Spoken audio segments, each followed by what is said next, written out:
noches, saludo con gran cariño al auditorio de Telefórmula que en estos momentos se enlaza con los trabajos de esta emisión. Agradezco que siguen a través de la radio, por supuesto, nuestras plataformas de internet. Hoy las bolsas no les fue bien, 1.14 atrás, la Bolsa Mexicana de Valores, la FTSE Viva 1.24, pero es planetario, en Estados Unidos, en efectivamente Europa también, datos negativos. Algunos dicen que hay inquietud por China. Fíjese, el gobierno de Xi Jinping ha tratado de controlar con despliegue policíaco importante las protestas que se han dado en distintas ciudades. En principio era el tema de la política de COVID-0, pero parece que está escalando a inconformidades de otro tipo. Bueno, me reportan un tiroteo en la Colonia del Valle. En un momento más le doy todos los detalles. Está el equipo reuniendo toda la información. En el fútbol, Camerún 3-3 Serbia, dice Raúl Orbañanos, fue un partidazo.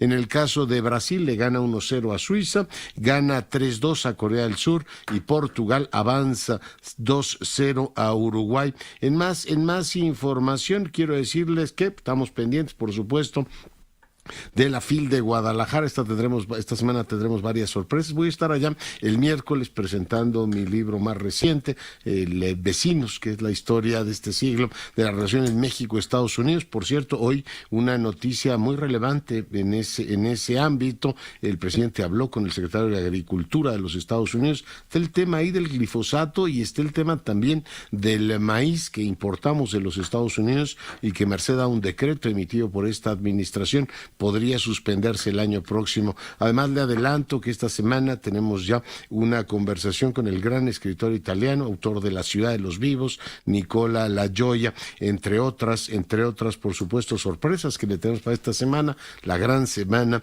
de la literatura en nuestra lengua y en otras lenguas también. La Suprema Corte de Justicia le da 30 días al presidente para nombrar los comisionados de la COFECE. Hace un instante platicaba con Medina Mora, el resaltó la importancia de la neutralidad en la discusión de las iniciativas, porque está avanzando en este caso en comisiones, la reforma electoral y la necesidad de tener integrados los órganos de manera plena, COFECE y los otros. El INAI también tiene pendientes algunos nombramientos. En más asuntos, amplía el SAT el plazo para contar con el complemento de la famosa carta Porter. Otro operador de criptomonedas se declara en bancarrota, en este caso es BlockFi, dos chascos importantes en ese frente. Ecos, por supuesto, de la marcha del día de ayer, el presidente de la República muy contento, dice que fue una lección para cualquier gobierno. Y bueno, pues le informo que el día de hoy una encuesta publicada en El Universal de Buendía y Márquez revela que el 64% aprueba al presidente. Le informo también que en esa misma encuesta el 74% aprueba el trabajo del INE. El senador Ricardo Monreal y el presidente de la Cámara de Diputados, Santiago Krill, hablaron de una serie de mesas organizadas en todos los estados del país para hablar de la reconciliación. Este tema o este eje va a ser motivo de discusión entre quien hoy preside el Poder Legislativo y el coordinador de la mayoría, el presidente de la Junta de Coordinación Política en el Senado de la República. Vamos a ver qué ocurre en diciembre en el ámbito de la bancada morenista. Tras el ataque a Hipólito Mora, el líder de los autodefensas, lo cual generó preocupación. Hoy lo oí en conversación con López Dóriga directamente, le preguntó, oiga, ¿lo iban a matar? Sí, venían directamente a matarlos. Vamos a ver si la investigación en este caso es profesional y por supuesto concluyente. También hubo balaceras, tiroteos en Nuevo Laredo, Tamaulipas. Me permite, hagamos una breve pausa, volvemos. Vamos con la información. Fíjense que en medio de esta polémica de si Guillermo del Toro paga los Arieles, porque si el gobierno no tiene dinero, él lo hace, el gobierno se defiende y dice que el dinero lo han dado para otros propósitos, pero ese gran creador, yo supongo que habrá visto esta serie que en estos momentos está en una de las plataformas más conocidas, se llama como El Gabinete de Curiosidades o algo así, buenísima, ¿no? Y ahora tiene el Pinocho de Del Toro. Además se anuncia que se va a proyectar en la Universidad Nacional, la Universidad de la Nación, en la Sala Julio Bracho. Esto va, y también en el Cinematógrafo del Chopo a partir del 30 de noviembre, funciones dobladas al español, también en su versión original en inglés, con subtítulos en español, de tal manera que puede usted disfrutar del Pinocho que más le guste, sí, o la versión que más le guste, si directamente doblada al español o en versión original. En fin, Pinocho del gran cineasta Guillermo del Toro. Le comentaba que una balacera en la del Valle. Javier Navarro, cuéntanos qué novedades hay. Efectivamente, Leonardo, y se tiene una numerosa presencia de patrullas de la Secretaría de Seguridad Ciudadana Capitalina en esta colonia del Valle del Sur de la Ciudad de México, en donde se tuvo el ataque con armas de fuego a una persona en este punto de la alcaldía Benito Juárez. Esto sucedió, Leonardo, en la esquina del Eje 6 Sur y la calle Providencia, en donde pues esa persona resultó con varias heridas por proyectiles de arma de fuego en diferentes partes del cuerpo, al menos 4 de ellas, y se presentó una ambulancia, paramédicos lo atendieron y lo han trasladado al hospital de Joco para recibir atención en la sala de urgencias. Se menciona que los delincuentes escaparon a bordo de un taxi y se tenía la persecución por parte de las unidades de la policía, y estamos en espera de que se nos confirme si se pudo detener a los responsables de este ataque con disparos de arma de fuego ocurridos. ¿Por qué fue un asalto? No se sabe, Leonardo, se trata también de precisar si fue un asalto o un ataque directo a esta persona ocurrido en esta calle del Eje 6 Sur y la calle Providencia, Leonardo. Vaya. ¿A qué horas ocurrió, me decías? Esto aproximadamente hace 40 minutos, Leonardo. En este punto es donde se recibió el reporte de este evento del ataque con disparos de arma de fuego. Ya, oye, pues pendientes, por supuesto, supongo que era una hora donde hay todavía muchísima gente en la calle, ¿no? Sí, efectivamente, pues es una de las horas en las que se tiene pues un tráfico más intenso, precisamente en este punto el Eje 6 Sur, muy cerca a la Avenida de los Insurgentes, en esta alcaldía Benito Juárez del Sur de la Ciudad de México, Leonardo. Bueno, pues muchas gracias. Gracias, buenas noches. Estamos pendientes, yo pendientes también de la cuenta de Twitter de Omar García Harfuch, el secretario de Seguridad. El último tuit, bueno, es un retweet de lo que declaró la doctora Sheinbaum sobre el tema de la policía. Y bueno, pues seguimos pendientes de esta información, que sin duda es pues extraordinaria y por tanto noticia. Saludo ahora a la senadora Gálvez, senadora del PAN, y como usted sabe, aspirante también al gobierno, a ser candidata al gobierno de la Ciudad de México. Senadora, ¿cómo estás? Buenas noches. Doctor Cruce, buenas noches. Pues aquí saliendo de la FIL ya rumbo a la Ciudad de México, porque mañana hay sesión. La verdad, siempre será una gran feria internacional del libro. Ojalá quien tenga la oportunidad de visitarla. Está espléndida, como que ya nos hacía falta después de la pandemia. A tus órdenes, doctor. Oiga, pues yo voy el pasado mañana, tomo, por supuesto, como orden lo que me dice Xóchitl Gálvez. Oye, que intentó poner un anuncio en el metro y más tardó en intentarlo poner que se lo quitara. Así es, doctor. Mire, yo lo que intenté fue demostrar la inequidad, la falta de respeto a la ley. O sea, el director del metro escuchó una entrevista donde dijo que toda esa publicidad que se había puesto sobre la marcha de apoyo al presidente, y más allá de que es legítimo que la hagan, y yo no estoy en contra de eso, pero pues en el metro se supone que hay reglas para colocar esa publicidad, se paga por tener esa publicidad, y pues yo intenté poner un cartón, no más, diciendo pues que esa publicidad que estaba ahí era ilegal. Inmediatamente llegó el policía a decirme que no la podía colocar. Lo cuestioné, que quién había colocado pues toda esa publicidad, y es más, hay una segunda parte del video donde me dice... ¿Qué le dijo? ¿Usted no cree en los milagros? ¿Se colocó sola? No, me dijo que el propio personal del metro la coloca, ¿no? O sea, pero que tiene que estar autorizada por el personal del metro. O sea, lo que me dijo en pocas palabras, pues que esa publicidad la pusieron los del metro. Y bueno, me comentó que iba a respetar la mía, que la iba a dejar ahí, y pues subí, y bueno, yo dije, ¿cuánto que no la deja? Y regresé a los 5 o 10 minutos y ya no estaba.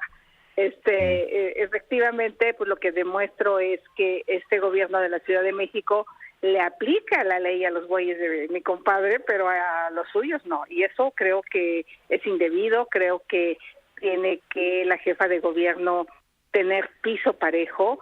más allá que tengan derecho a ponerles camiones, darles tortas, yo no me quedaría con eso, yo me quedaría con que pues tenemos que respetar la ley todos y de alguna manera pues trabajar para que esta ciudad sea mucho mejor. Lamento que se gaste tanto dinero, que se obliga a los empleados, porque efectivamente habrá gente que vino a la marcha voluntaria, la respeto, la reconozco, pero esa gente que obliga a esos empleados que les dijeron tienes que traer 10 personas, así, pues eso está mal. O tienes que ir a pegar publicidad, eso está mal. O sea, creo que es tiempo de que la ciudad ya mejore y tenga mejores mantenimientos y mejores servicios y no andar gastando el dinero a lo tarugo. Pero vamos cruzando líneas, iba a decir, de la decencia política, líneas, digamos, en este caso, como de la equidad mínima en la competencia electoral. Yo me acuerdo cuando en 1991 el PRI, en aquella época, capitaneado por Manuel Camacho Solís y Marcelo Ebrard, saturaron de espectaculares la Ciudad de México. La izquierda decía que era una inequidad absolutamente terrible y que hablaba del Partido de Estado. Estamos volviendo ya sin sonrojo al Partido de Estado, Xóchitl. Son lo mismo que el PRI de antes, son peores, porque al menos aquellos no se la daban de que eran decentes, ¿no? Ya sabíamos cómo era el PRI, ya sabíamos que la inequidad que había. Yo te puedo decir que como delegada nunca puse un pendón en las calles de la Miguel Hidalgo. Como candidata nunca puse un pendón y gané la candidatura, porque la gente tampoco es tonta. La gente sabe que todo eso contamina, que todo eso va a la basura y la gente sabe que ese es su dinero que debería estar ser utilizado para mejorar los sistemas de agua, para mejorar las banquetas, para mejorar el drenaje, para mejorar el alumbrado, se está gastando en campañas políticas. Y si no es dinero público, es dinero de empresas que le apuestan, que les dan el dinero a los políticos a cambio de contratos. Y luego hacen contratos mal hechos que se caen, como fue el caso de la línea 12 del metro. Como en su momento Ahumada, o sea, pasan lista y decir, a ver, empresarios que se han visto beneficiados, los esperamos también en la marcha. ¿Es más o menos el modelo? Ese es el modelo, eso es de lo que hizo que la política se pudriera, eso es lo que hizo que la gente sacara patadas al PRI y al PAN, porque no pudimos romper con esos paradigmas de que las campañas se invirtiera mucho dinero, y yo creo que lo que se tiene que hacer es ya la jefa de gobierno comportarse a la altura de lo que es una mujer que debe de ser demócrata, que debe de poner piso parejo. Ella se quejó del trato que se le dio durante la administración de Miguel Ángel Mancera y ella no puede tratar mal a los partidos de oposición. Entonces yo lo demostré de una manera muy sencilla con un intento de poner un cartelón. No pretendía colocar 100,000 cartelones por la calle, pero bueno, hay que estar muy atentos. Yo le diría a la gente, duden de los políticos que traigan un montón de dinero, porque ese dinero tarde que temprano se lo regresan en obras de mala calidad o se lo regresan con contratos corruptos. ¿De dónde está saliendo tanto dinero para que la jefa de gobierno tenga tanta publicidad por todo el país? Tienen que decir quién está poniendo ese dinero y a cambio de qué. Y toda esta movilización del presidente, ¿quién la pagó? Creo que esas son las preguntas, más allá de que es legítimo que la gente venga, lo apoye, le aplauda. Yo no me quiero meter si la torta, el frutsis, no. Lo de fondo es si se están o no usando recursos públicos, y lo de fondo es nosotros como oposición, ¿qué le vamos a ofrecer a estas personas que aún con malos sistemas de salud, que aún con desempleo, que aún con inseguridad, siguen creyendo en este proyecto? Nosotros tenemos que tener la capacidad de hacerles una oferta distinta. Oiga, finalmente quiero preguntarle, porque está usted pendiente de todos los temas de la ciudad y es ingeniera, el tema de el tren que conecta las dos capitales, Toluca y la capital de la República. Dice hoy Darío Celis que la marcha o la movilización pudo haber costado 1,870 millones de pesos. Pues le vendrían de maravilla como para concluir esa obra que está botada literalmente en el poniente de la Ciudad de México, en Santa Fe, Xóchitl. Es un proyecto que desafortunadamente, como todo, no tiene la planeación adecuada. Se complicaron con algunas expropiaciones en algunas comunidades, y luego pues el gobierno ya no le importó tanto ese proyecto y parece que tiene problemas serios de diseño ya hacia la llegada de la Ciudad de México, que es la parte que le toca al gobierno de la ciudad. La obra es la que está pendiente. Yo era delegada cuando pues había ciertas inquietudes de algunos vecinos porque pues estaban haciendo las obras y estaban teniendo daños en sus casas, pero pues más nos vale que ya acabemos esa obra, que se deje de gastar en tanta tontería. A ver, te voy a decir una cosa, a Dos Bocas iba a costar 160,000 millones. Ya vamos en 360,000 millones. Pero ojalá la acaben, igual que el aeropuerto sirva. Pero si dejan la estructura ahí, el esqueleto del tren México-Toluca, y no hay tren, Dios mío. ¿200,000 millones de más en Dos Bocas? 200,000 millones. ¿Cuántas obras acabaríamos? Pues el tren de Toluca, resolveríamos el tema del agua de la Ciudad de México, de la ciudad de Monterrey. O sea, ¿qué está pasando en el presupuesto de Dos Bocas que se les fue al cielo y todo parece indicar que ni siquiera eso les va a alcanzar? Ya. Pues senadora, muchas gracias por la conversación. Buenas noches. Buenas noches, estamos en contacto. Un abrazo. Adiós. La senadora Xochitl Gálvez, hoy platicando con usted. Y vamos ahora contigo, Israel Aldave, adelante. Leonardo, ¿qué tal? Gracias. Muy buenas noches. Comentarte que han concluido ya los trabajos de la reunión interparlamentaria México-España que se llevó a en Madrid. El líder de los senadores de Morena, Ricardo Monreal, quien encabezó el presidente de la idea es dar a la delegación mexicana. Dijo que este encuentro de legisladores de ambos países representa el inicio de una nueva relación bilateral más fructífera y conveniente. En este marco, Leonardo, senadores y diputados mexicanos y españoles acordaron trabajar para impulsar temas como el comercio, la salud, la lucha en contra del cambio climático y también la lucha en contra de la inseguridad. Así lo destaca el también presidente de la Junta de Coordinación Política de la Cámara Alta. La idea es darle seguimiento a estos acuerdos que hoy hemos logrado, porque me parece que el inicio de esta reanudación de la interparlamentaria, de estos acercamientos, va a ser en beneficio de ambos países, en materia de cooperación económica, cambio climático, seguridad, Estado de Derecho, educación, turismo. Estoy seguro que va a ser para bien. Hay las palabras, Leonardo, de Ricardo Monreal, quien en este mismo sentido pues destacó la importancia de estrechar los lazos de cooperación entre ambas naciones para generar desarrollo y prosperidad. Leonardo, el reporte. Gracias, buenas noches. Y bueno, pues seguimos, por supuesto, con la información. Le platicaba ya de los resultados del fútbol. Interesante, ¿no? El paso de Brasil, paso seguro. Le ganó a Suiza, Uruguay no dio pie con bola, literalmente. Y pasa ahora a Portugal. Gana 3-2 a Corea, gana a Corea. Y Camerún empata a 3 con Serbia. Bueno, seguimos con la información. Voy a enlazarme ahora con Salomón Chertorivsky para escuchar su reflexión semanal. Diputado, ¿cómo estás? Hola, querido Leonardo, pues como todos los lunes te saludo con enorme gusto. Y en esta época, digo, con todo lo que estamos viviendo, pero siempre el Mundial, aunque sea en Qatar, con los temas de derechos humanos, de corrupción, pues siempre es como un... ¿qué será? Como un oasis, ¿no? Yo sí me despierto a las 4 de la mañana a ver el primer juego y trato de seguirlos todos y es una bocanada de aire fresco, pero bueno, en medio de eso, Leonardo, pues muchos temas realmente de coyuntura para platicar. Que crea buen ambiente en la sociedad ahora que se dice que estamos todos polarizados. Todo el mundo está platicando el tema y con buen ánimo, Salomón, pero sí, sigue adelante.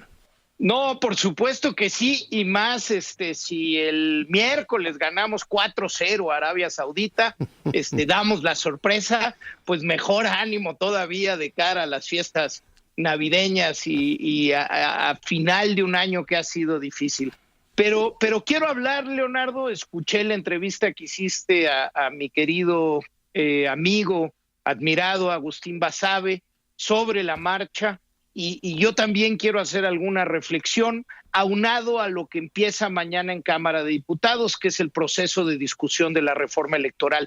Primero sobre la marcha, Leonardo, quiero decirte que yo no critico, y parto de ello, no critico a nadie que de manera libre haya ido a manifestarse, ni en ella ni en ninguna otra. Me parece que el derecho a la libre manifestación es uno de los asuntos que debemos de proteger con enorme cuidado, porque ahí se expresa la civilidad, se expresa la ciudadanía y se expresa la democracia. Lo que sí me parece inadmisible es el uso de recursos públicos para fines de un partido político, para fines y en contra de toda nuestra legislación de la promoción personal, que no está permitida, y esa ilegalidad, además ostentosamente mostrada, Leonardo, en donde sin ningún recato se violó la ley y se hizo escarnio sobre la violación de esta legislación. Lo hemos platicado aquí muchas veces, siempre decimos, no, esa raya no la van a cruzar. Creo que la que se cruza el día de ayer es gravísima, Leonardo, porque me parece que pudiera ser el preámbulo de lo que viene en la elección del 2024. Es decir, que el aparato completo del Estado y de los estados de la República que gobiernan, que absolutamente todos los recursos públicos necesarios e incluso instituciones que considerábamos impolutas para temas electorales, como es el Ejército Mexicano, pueden ser utilizados con el propósito de ganar la elección o de hacer trampa en la elección del año 2024. Creo que esta marcha lo que nos debe de hacer reflexionar es que cuando la ilegalidad es ya parte del quehacer diario y esa ilegalidad se utiliza para la movilización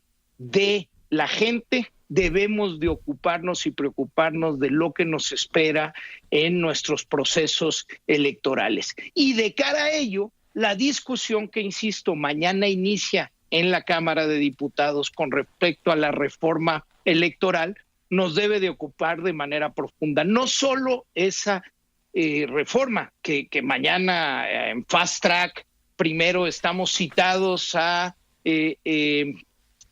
sesión presencial para que se haga la publicidad del dictamen que hoy ya se aprobó en la Comisión de Reforma Electoral, en la Comisión de Puntos Constitucionales, con el visto bueno, con la opinión, se dice, de la Comisión de Gobernación. Mañana se da la publicación, inmediatamente después se cita a una nueva sesión también presencial el día de mañana e inicia la discusión de la reforma electoral. Debo de decirte, espero sin equivocarme, que no tienen la mayoría, que vamos a votar en contra por lo menos los partidos de oposición. En el caso particular de Movimiento Ciudadano, te puedo decir con toda puntualidad que ahí estaremos y que votaremos en contra de de cualquier reforma electoral que no es su momento.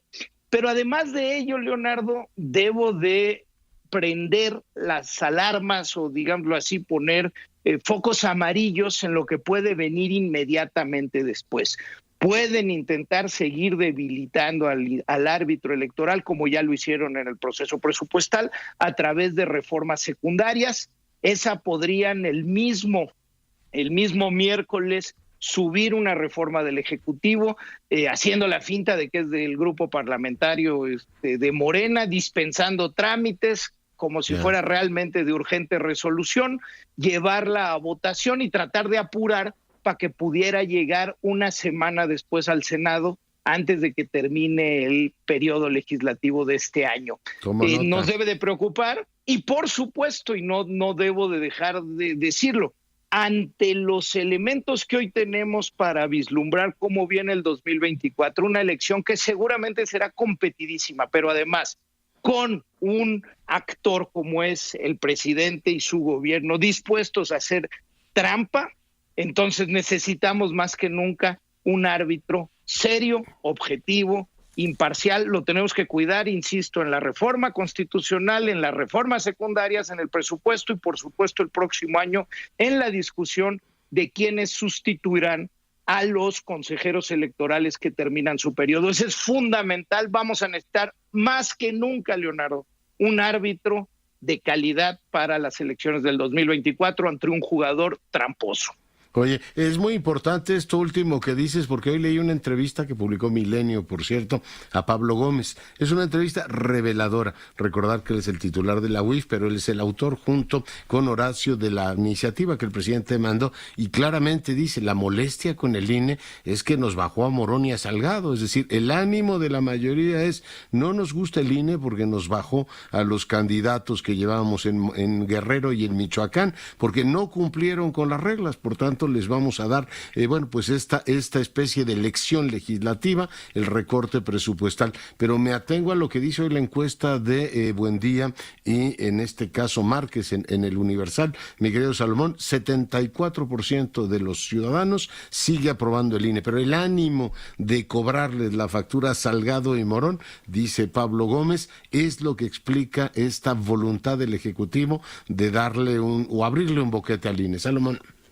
Pues como tú dices, Leonardo, van y siguen saliendo estos odios, estos corajes que a pesar de haber ganado con las reglas electorales con las cuales vivimos hoy en el 2018, pues simplemente cuando no les convienen son reglas que no quieren aceptar. Es algo lo cual no podemos permitir. Creo, Leonardo, que el debilitamiento del árbitro electoral sí nos debe de unificar. Ese 74%, como dices, el aprecio que las y los mexicanos le tenemos a nuestra institución electoral, a los servidores públicos que en su mayoría trabajan de manera efectiva, eficiente todos los días, que están en los 900 módulos del país, sacando 16 millones de credenciales electorales cada año, que nos sirve como nuestra identificación oficial, que cada elección van a buscar puerta con puerta 15 millones de ciudadanos para encontrar a 1.5 millones que de manera voluntaria quieran ser representantes ciudadanos en las casillas. Todo ese inmenso esfuerzo se ve reflejado en esa cifra del 74% y lo tenemos que cuidar con profundidad, Leonardo, porque, insisto, la competencia del 2024, cuando uno de los actores, por lo menos, está decidido y ya no lo cantó, que va a hacer trampa, necesitamos un árbitro efectivo que no se tiente la mano en sacar las tarjetas y expulsar al jugador que sea necesario. Salomón, te mando un abrazo, muchas gracias por el comentario. Un abrazo fuerte, estimado Leonardo, y gana la selección mexicana el miércoles, no tengo la menor duda, y con la diferencia de goles necesario para pasar a la siguiente ronda y seguir en este pequeño espacio de ánimo que nos da el Mundial de Fútbol. Y si no, a disfrutar del espectáculo, por supuesto. Gracias, Salomón. Seguimos con la información. Maru Rojas, adelante. Venga. No te muevas tú, pero te escuchamos. Venga, Maru. Bueno, parece que tienen un problema, ya lo escuchó usted directamente. Me comentan, ya la tenemos. Maru, adelante. ¿Qué tal, doctor? Muy buenas noches. Efectivamente, hoy se dio ya el primer paso para esta reforma electoral. Te puedo asegurar que es para desecharla. La Comisiones Unidas de Gobernación, Puntos Constitucionales y Reforma Político-Electoral aprobó con 62 votos a favor, 48 en contra, 110 los diputados presentes de estas tres comisiones unidas. El enfrentamiento en cuanto a las posturas, solamente 2 rondas de 8 oradores cada una, fue obviamente oposición PRI, PAN, PRD, advirtiendo que su voto en el Pleno será en contra. Por la mañana habíamos hablado con los diputados del Verde Ecologista y también del Partido del Trabajo. Nos habían advertido que el silencio iba a ser el mensaje para advertir que mañana iban también en contra. Hoy se manifestaron a favor. Dijeron que habían recibido presiones.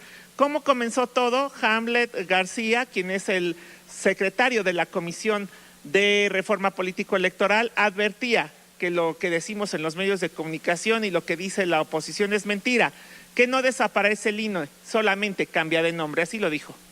El INE no desaparece, señores, el INE se fortalece y es un cambio de nomenclatura. Instituto Nacional de Elecciones y Consultas. Dejen de estar engañando al pueblo de México.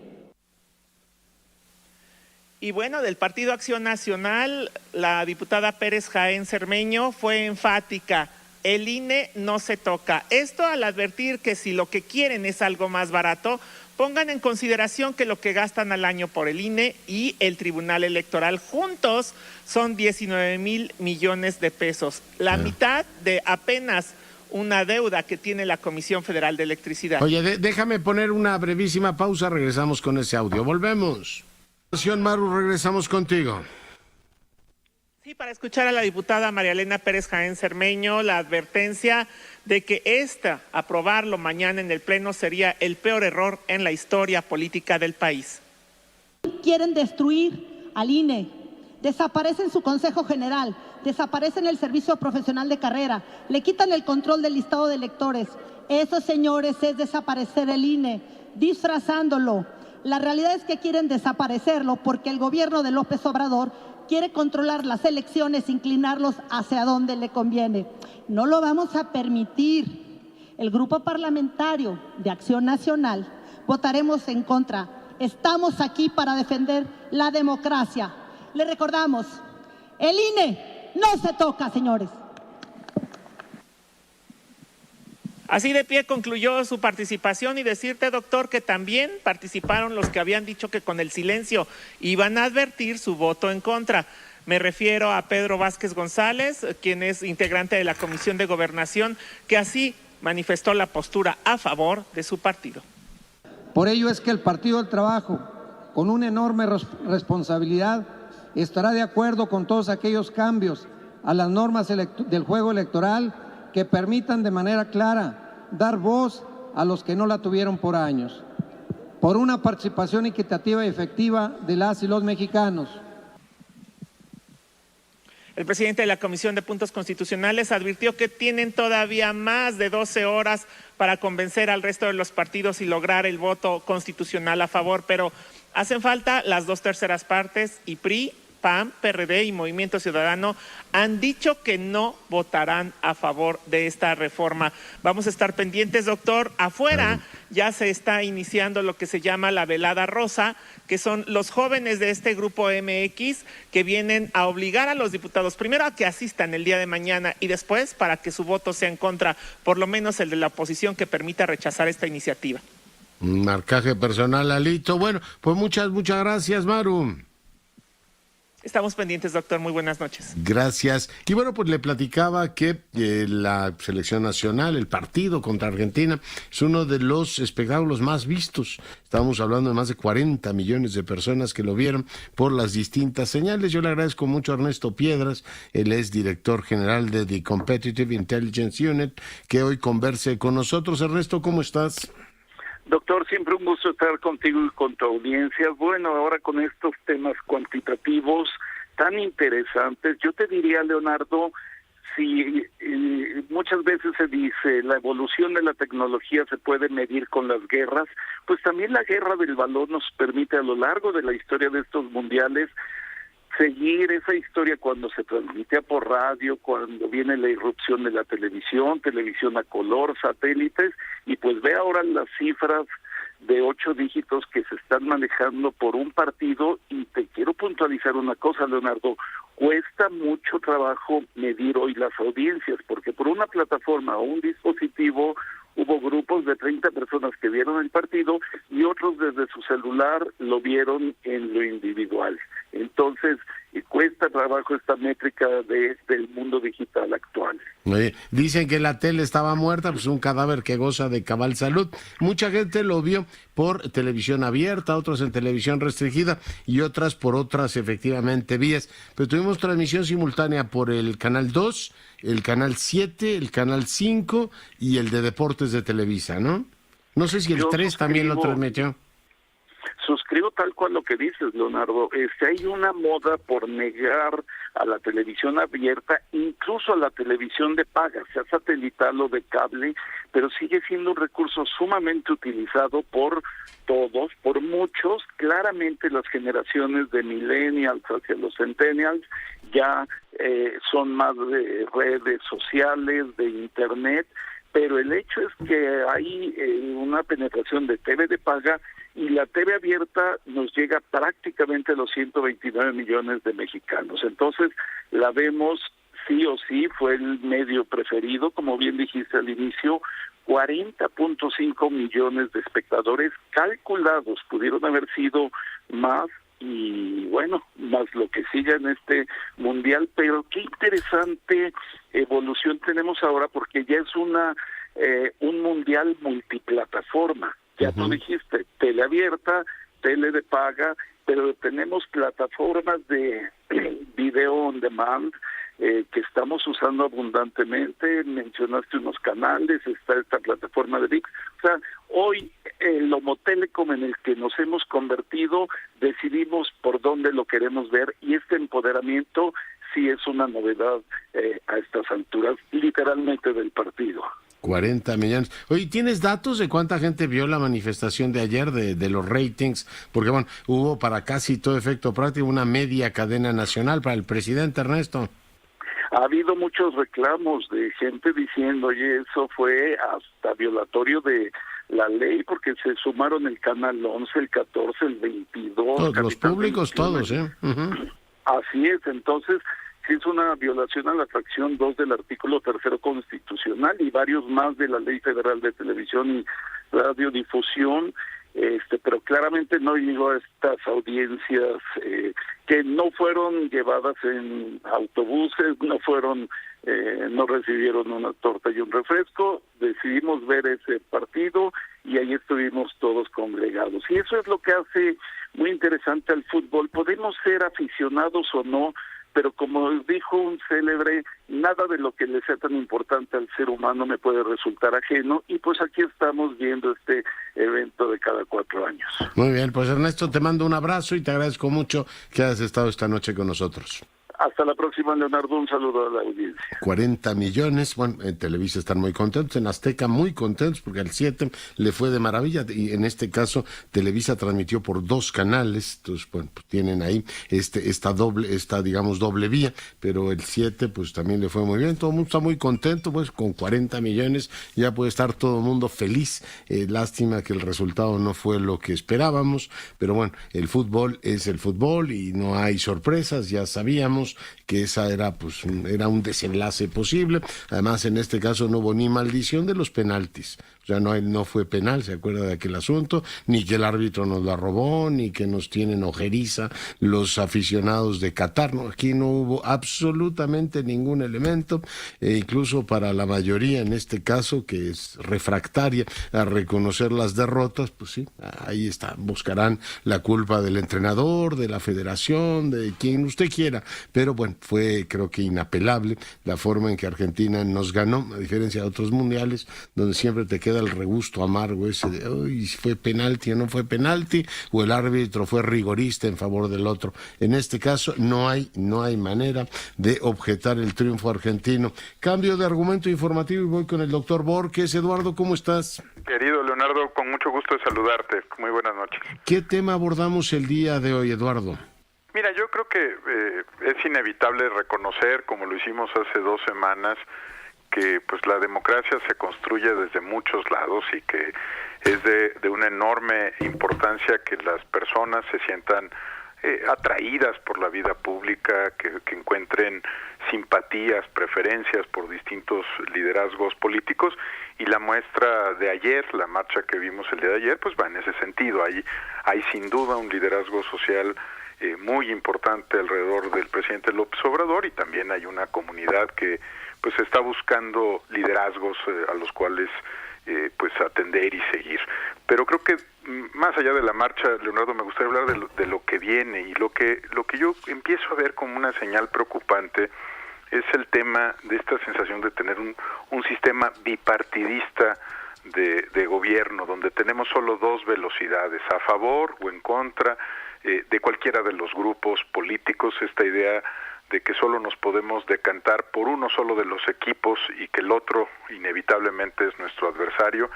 Y me empieza a preocupar porque viendo las redes sociales ayer, viendo las redes sociales hace 15 días, parecería que el país se puede resolver solo con dos sabores y que todo lo demás es inexistente. Y la verdad es que la historia, si hay algo que nos ha probado, Leonardo, es que no es así, que México es una nación pluricultural, compleja, que tiene muchas expresiones. No escogimos ser una federación por gusto, sino porque no encontrábamos una forma de convertirnos en una república unitaria y que necesitábamos reconocer diferencias regionales, diferencias culturales. Y la verdad es que cuando empiezo a ver que el país se simplifica en dos sabores, empiezo a sentir preocupación sobre nuestro futuro político, Leonardo, porque no hay solamente dos formas de interpretar al país, y creo que no solo las expresiones de las marchas más recientes, sino lo que está pasando en otros estados de la República, lo que estamos viendo alrededor de nuestras comunidades indígenas, de los municipios por usos y costumbres, son muestra de ello. Entonces, cuando parece que solo hay dos sabores, Leonardo, algo no sabe bien en un país complejo y pluricultural. Además, nos sentimos muchos de nosotros apretados, ¿no? Como cuando nos aprieta el zapato, decir, a ver, este no es mío. Exactamente, yo creo que muchos de nosotros sentimos que se puede ser crítico del gobierno sin ser un adversario recalcitrante o un enemigo. Creemos que pues cuando un partido político gobierna, como lo hace ahora Morena, por ejemplo, más de 20 estados de la República, pues ya no es una fuerza débil, ¿no? Ya ejerce presupuestos cuantiosos e importantes y debe de pasar por un escrutinio social, por una exigencia mayor de desempeño político. Cuando vemos nuestros congresos, pues con distintas fuerzas políticas, no importa el color o el sabor, hay unos muy malos, hay unos muy débiles, hay unos que merecen ser reprobados en términos de su capacidad legislativa, pues sí, quienes nos gusta ser rigurosos, críticos, objetivos, no nos sentimos representados en ninguno de los lados, porque la crítica tiene que ser para cualquiera de los lados. Eso es también parte de la vida democrática y parte de lo que en los últimos años hemos ido consiguiendo como razón de ser de la sociedad mexicana, ¿no? El que no tengas que alinearte para ser parte de la vida pública del país, Leonardo. Oye, y algún día tendremos espacio los que creemos que hay que discutir en el ámbito público las políticas públicas y su eficacia, y no nada más esta política identitaria, estás a favor o en contra del presidente. Ahora que nos sacó el tema del humanismo, uno dice, bueno, pues si ya va a reivindicar el humanismo para sí, pues no quiero pensar qué va a dejar para los demás, los antihumanos o las antihumanistas o oscurantistas, bien, no me lo quiero ni imaginar, pero que la discusión pública estuviera mucho más centrada en el desempeño de los gobiernos y no tanto en este elemento identitario simplón, pero muy eficaz. Eduardo. Sí, yo no puedo coincidir más contigo. Deberíamos estar discutiendo en serio qué políticas públicas funcionan, cuáles sí están ayudando a resolver la pobreza, la desigualdad, qué impuestos son los que necesitamos tener, cuáles no, por qué se requiere revisar sistemáticamente la política fiscal de un país, la política de salud, y bueno, en los temas que tú sabes que a mí me importan, por qué estamos abusando ahora, ¿no?, de la figura de la seguridad nacional para mal clasificar, ¿no?, como reservados, para ocultar información.